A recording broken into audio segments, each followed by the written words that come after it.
Começo por um livro que tem a chancela da Ziggurat, se intitula A Biblioteca de Stalin. É importante sabermos o que liam os ditadores, e não só os ditadores, os estadistas em geral, para saber o que eles pensavam, o que desejavam e o que pretendiam do mundo, do povo e do tempo em que governaram.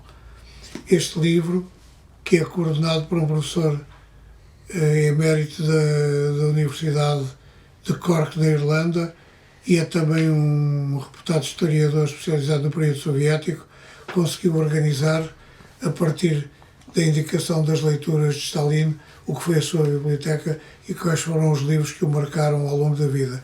Stalin era, apesar de ter tido uma formação escolar reduzida, era um homem culto, muito informado, lia muitos dos livros sobre os quais tinha que se pronunciar politicamente, não sobre os livros, mas sobre os autores. Era um homem que tinha muita facilidade de escrita, era mau orador, era um fraco orador, tinha uma voz que penetrava pouco nas massas que o ouviam, mas escrevia bem e escrevia depressa, tinha essa agilidade que o próprio Lenin elogiava. A leitura de um livro sobre a sua biblioteca ajuda-nos a conhecer melhor aquilo que o interessava, aquilo que ele lia, aquilo que o formou. Depois temos com a chancela da Gradiva, Por Confiar na Ciência, de Naomi Oreskes, um livro fundamental para conhecermos melhor o pensamento científico e as grandes perguntas que merecem respostas, mas respostas desde que tenham qualidade científica. Desde uma, por exemplo, sobre a epistemologia das ervilhas congeladas e também quais seriam as razões para confiarmos na ciência. Um livro sobre a ciência, sobre a credibilidade da ciência e sobre aquilo que a ciência nos leva a decidir e a pensar numa perspectiva crítica, exigente e sempre inquiridora. Destaco para um livro fundamental com a chancela da Bertrand, escrito por Anne Applebaum, uma reconhecida historiadora e especialista na história da União Soviética e no período pós-comunismo, embora hoje vendo reabilitar a imagem e a figura e também em grande parte a ideologia invasiva e agressiva de Stalin, tínhamos dúvidas que seja um período pós-soviético, mas é um período, se calhar, pós-soviético e ainda soviético.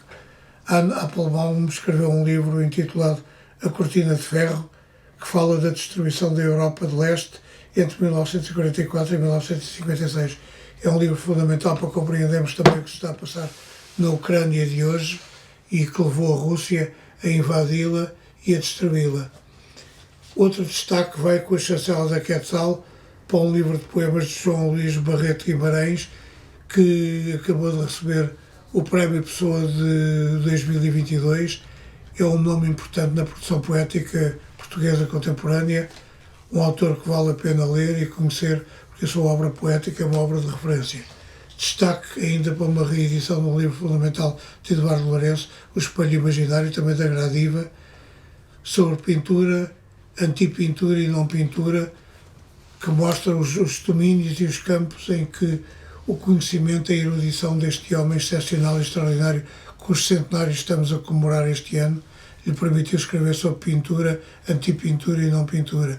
Era um homem com conhecimento profundo, sábio e sempre partilhado, que nos deixou esta memória que muito nos honrou e valorizou, sob todos os pontos de vista, a cultura portuguesa numa vida vivida em vários pontos do mundo, mas sobretudo em França e em Portugal, nas últimas décadas de vida, e que foi realmente uma das maiores figuras intelectuais de toda a história portuguesa.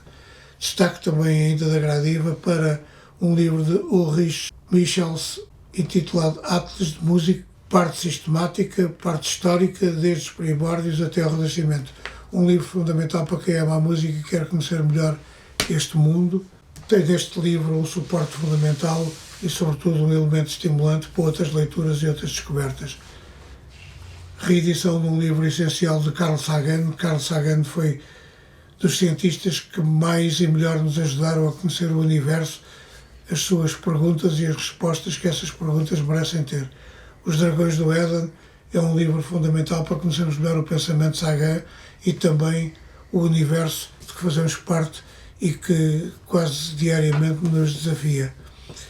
Destaque igualmente para um livro da Bertrand Editora, de Stacey Willingham, Uma Luz no Escuro, que é apontado como uma obra-revelação no âmbito do thriller psicológico, para não perder.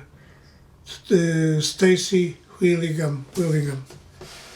Por último, destaques para uma obra fundamental, Kim, de Rudyard Kipling. Kipling foi Prémio Nobel da Literatura e foi, como muito bem salientou Salman Rushdie, dos escritores que melhor conheceram o mundo da Índia. E este livro, que é um livro de referência, embora o seu título, Kim, seja também o nome do famoso espião Kim Philby, que acabou por se vender e por servir à União Soviética durante décadas até a sua morte em Moscou. Este é um livro fundamental para se conhecer melhor a obra de Philby. E pronto, deixo-vos com estas sugestões de leitura, sabendo que elas vos enriquecem e fortalecem